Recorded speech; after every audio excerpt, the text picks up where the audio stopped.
پہلی صنف کا نام مرد ہے اور دوسری صنف کا نام عورت ہے۔ دونوں صنفوں کی ساخت اللہ تعالیٰ نے الگ الگ پیدا فرمائی۔ مرد کی ساخت الگ ہے اور عورتوں کی ساخت الگ ہے۔ مردوں کے جذبات الگ ہیں، عورتوں کے جذبات الگ ہیں۔ مردوں کے دل و دماغ میں پیدا ہونے والے افکار و خیالات الگ ہیں، عورتوں کے دل و دماغ میں پیدا ہونے والے افکار و خیالات الگ ہیں۔ عورتوں کی صلاحیتیں الگ ہیں، مردوں کی صلاحیتیں ان سے مختلف ہیں۔ یہ اللہ تعالیٰ نے دونوں کے اندر امتیاز پیدا کر رکھا ہے۔ تو ظاہر ہے مردوں کے لیے الگ حکم ہوگا اور عورتوں کے لیے الگ حکم ہوگا۔ ان کے وظیفہائے زندگی الگ ہوں گے، ان کے وظیفہائے زندگی الگ ہوں گے۔ اب کوئی یہ نعرہ اگر لگائے کہ مساوات مرد و زن ہونا چاہیے، آزادی نسواں ہونا چاہیے، تو ظاہر ہے وہ عورتوں کے ساتھ خیر خواہی کرنے والا نہیں بلکہ وہ عورتوں کے ساتھ بدخواہی کرنے والا ہے۔ عورتوں کو مردوں کی صفوں میں کیسے لایا جا سکتا ہے؟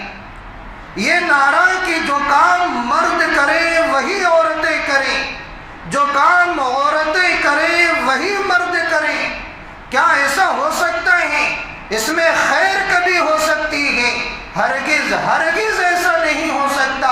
یہ فطرت کے ساتھ بغاوت ہے، یہ فطرت کے خلاف ہے، یہ در حقیقت عورتوں کے ساتھ دشمنی ہے۔ اللہ نے عفت و عصمت کا جو تاج عورتوں کے سروں پر رکھا ہے، اس تاج کو اتار کر زمین پر پھینک دینا ہے۔ اگر مساوات مرد و زن ہوگا تو وہاں بے حیائی ہوگی، وہاں زناکاری ہوگی، وہاں بدکرداری ہوگی، وہاں عورتوں کے ساتھ کھلواڑ ہوگا۔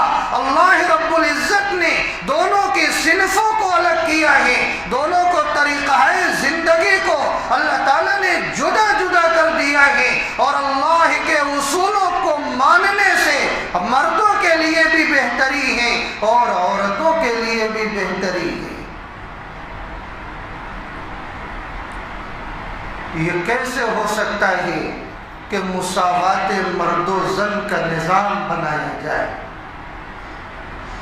میرے بھائی، یہ اغیار کی طرف سے بہت بڑی سازش ہے۔ شریعت کی خوبصورتی دیکھیے کہ اللہ تعالیٰ نے عورتوں کو خصوصیت کے ساتھ یہ حکم دیا، ان کی یہ ذمہ داری دی کہ تم گھروں کے نظام کو سنبھالو، تم گھروں میں زیادہ تر وقت گزارو۔ گھروں کا جو نظام ہوتا ہے، گھروں کی صفائی ہے، ستھرائی ہے، گھر کے اندر جو رہنے والے افراد ہیں ان کے لیے کھانے پینے کا نظام تیار کرنا ہے، گھر کے اندر بچے ہیں ان کی تعلیم و تربیت کا نظام فراہم کرنا ہے۔ اللہ تعالیٰ نے یہ صلاحیت عورتوں میں دی ہے اور خصوصیت کے ساتھ عورتوں کو حکم دیا گیا ہے کہ تم یہ نظام سنبھالو، کیونکہ انسان کی زندگی میں دو چیزیں خاص طور پر ہیں، ایک گھریلو ذمہ داریاں ہیں، ایک گھر سے باہر کی ذمہ داریاں ہیں۔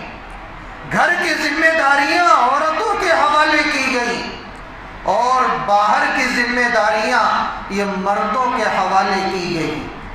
مردوں کو یہ حکم دیا گیا تم باہر نکلو اور رزق کما کر لاؤ تاکہ گھر کی ضروریات بآسانی پوری ہو سکے۔ تم باہر نکل کر تجارت کرو، زراعت کرو، ملازمت کرو، مزدوری کرو، چاہے کیسے بھی تم پیسہ لے کر آؤ، گھر کے اندر دو تاکہ گھر کی ضروریات بآسانی پوری ہو سکے۔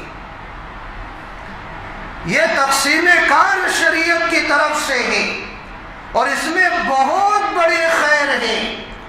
عورت جب گھر کے نظام کو سنبھالتی ہے، مرد کے نزدیک اس کی اہمیت ہوتی ہے، اور مرد جب پیسہ کما کر لاتا ہے عورت کے دل میں اس کی اہمیت ہوتی ہے، اور گھر کا نظام بآسانی چلا کرتا ہے، ایک دوسرے کی اہمیت کو وہ سمجھتے ہیں، پھر ہمارے گھر کا نظام سنہرا ہوتا ہے اور ہمارا معاشرہ صاف ستھرا ہوتا ہے۔ اور یہی تقسیم ہزار سالوں سے چلی آ رہی تھی کہ گھر کی ذمہ داری یہ عورت سنبھالے، گھر کے باہر کی ذمہ داری مرد سنبھالے۔ اور صرف یہ مسلمانوں میں یہ تقسیم نہیں تھی، غیروں میں بھی یہی تقسیم تھی اور یہی تصور چلا آ رہا تھا، لیکن اس دور میں یہ تقسیم بدل گئی۔ کب سے بدلی میں ابھی بتاؤں گا۔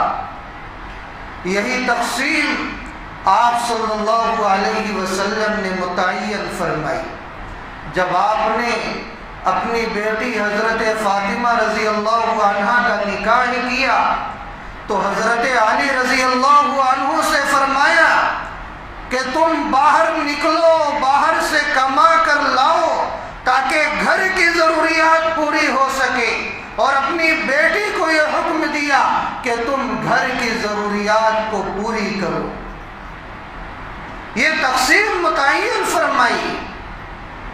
لیکن جب 16ویں صدی آئی اور صنعتی انقلاب یورپ میں آیا اور شوہر کئی مہینے تجارت کے اغراض سے باہر نکلنے لگے، ان کی بیویاں گھروں میں اکیلی رہنے لگیں، شوہر اپنی بیوی سے ملنا چاہتا تو تجارت کی وسعت کی وجہ سے، مجبوری کی وجہ سے وہ اپنے گھر نہ آ پاتا، اور جس کی وجہ سے پھر وہ بیوی کے خرچے کو برداشت کرنا بھی بوجھ محسوس کرتا۔ تو یورپ کے مردوں نے یہ چال چلی کہ اب آزادی نسواں کا نعرہ بلند کیا جائے، اور ان عورتوں کے دل و دماغ میں جو گھروں کے اندر مقید ہیں یہ بات ڈالی جائے کہ تم مردوں سے کم نہیں ہو، تم بھی باہر نکل کر کما سکتی ہو، اپنے اخراجات برداشت کر سکتی ہو۔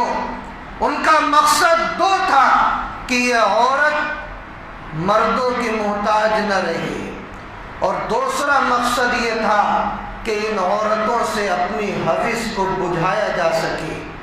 لہذا نتیجہ یہی ہوا، عورتوں کو باہر نکال دیا گیا، عورتیں دفتروں میں آ گئی، گھروں میں ملازمت کرنے لگیں، عورتیں ریلوے میں آ گئیں، عورتیں جہازوں میں آ گئیں، عورتیں آفسوں میں آ گئیں، جہاں جہاں غیر محارم مرد تھے وہاں وہاں غیر محرمہ عورتوں کا بھی ہجوم ہونے لگا، اور پھر ایک قانون بھی ساتھ ساتھ پاس کر دیا گیا۔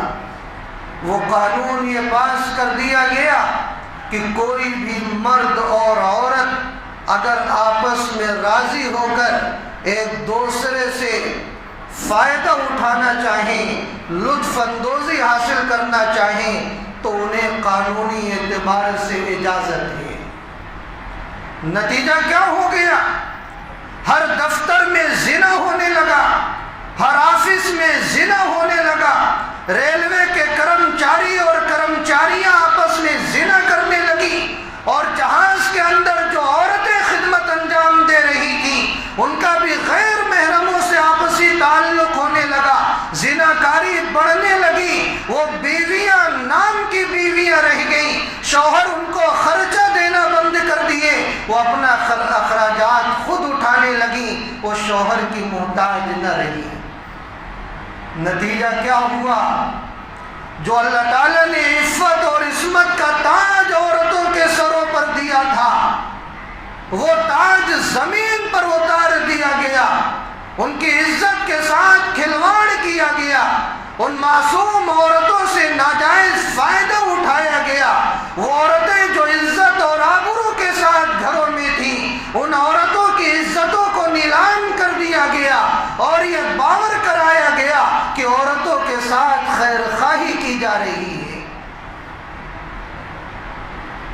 یورپ میں کیا ہوا؟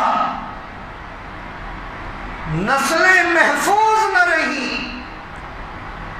بھائی اور بہن کا امتیاز ختم ہو گیا، بیٹی اور ماں کا فرق باقی نہ رہا۔ کسی سے اگر پوچھا جائے کہ تیرا بیٹا کون ہے، وہ حقیقی بیٹا نہیں بتلا سکتا، اس کی نسلیں محفوظ نہیں ہیں۔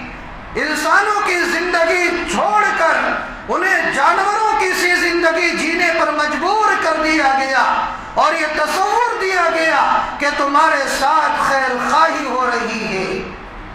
اسلام کا نظام کتنا پاکیزہ تھا کہ عورتوں کو الگ حکم دیا، مردوں کو الگ حکم دیا۔ عورتوں کو کہا تم گھر کی ذمہ داری سنبھالو، مردوں کو کہا تم باہر کی ذمہ داری سنبھالو۔ اور عورتوں کو اتنی عزت دی کہ مردوں کو شریعت نے یہ حکم دیا ہے کہ اگر تم عورتوں کو کھلا پلا نہیں سکتے، تم ان کے نان و نفقہ کو برداشت نہیں کر سکتے، تو تمہیں شادی کرنے کی اجازت نہیں ہے۔ تم اپنے نفس پر کنٹرول کرو، روزہ رکھو۔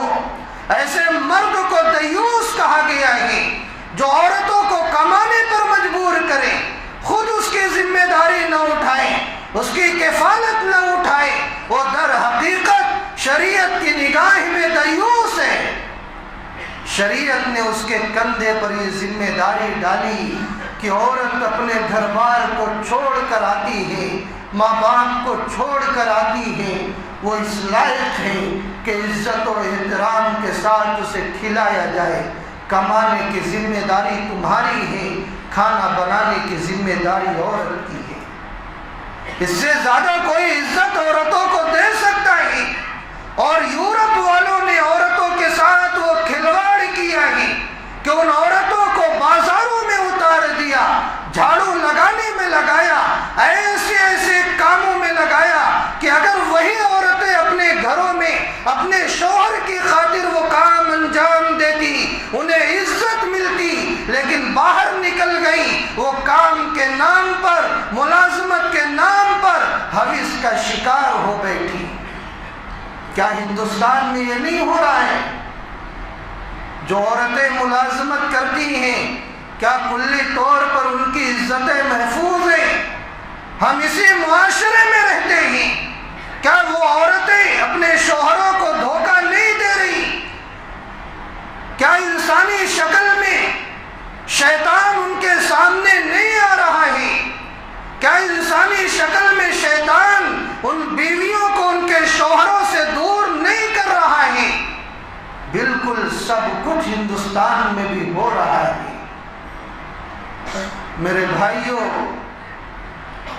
اسلام یہ جانتا تھا کہ عورت کے اندر بھی خواہشات ہیں، مرد کے اندر بھی خواہشات ہیں، یہ دونوں ان خواہشات کو حلال طریقے پر پورا کریں گے تو اس میں عزت ہوگی اور اللہ تعالیٰ اس سے راضی ہوں گے اور نکاح کا راستہ متعین فرمائے۔ اور ناجائز راستے سے بچانے کے لیے مردوں کو حکم دیا کہ تم اپنی نگاہوں کو نیچا رکھو، عورتوں کو حکم دیا کہ تم جب بھی باہر نکلو تو پردے میں نکلو، کیونکہ عورتوں کے اندر کشش ہوتی ہے، عورتوں کے اندر جاذبیت ہوتی ہے، عورتوں کے اندر مقناطیسی صلاحیت ہوتی ہے، عورتوں کے اندر کھنچاؤ ہوتا ہے۔ جب بھی مرد اس کو دیکھے گا تو ظاہر ہے اس کا دل اس کی طرف مائل ہوگا، یہ فطرت ہے۔ اسی لیے عورتوں کو حکم دیا گیا کہ تم باہر نکلو تو پردے میں نکلو، تاکہ تمہارے جسم کی جو ساخت ہے وہ نظر نہ آئے۔ جب نظر نہیں آئے گی تو مرد بد نظری سے بچے گا، جب جسم کی ساخت نظر نہیں آئے گی تو تمہاری عزت کی حفاظت ہوگی، تمہارے ناموس کی حفاظت ہوگی۔ تو یہ پردے کا حکم دینا، حجاب کا حکم دینا، یہ بہو بیٹیوں کی عزت کی خاطر ہے، ان کی آبرو کی خاطر ہے۔ اسلام یہ چاہتا ہے کہ ہماری ماؤں، بہنوں اور بہو بیٹیوں کی عزت داغدار نہ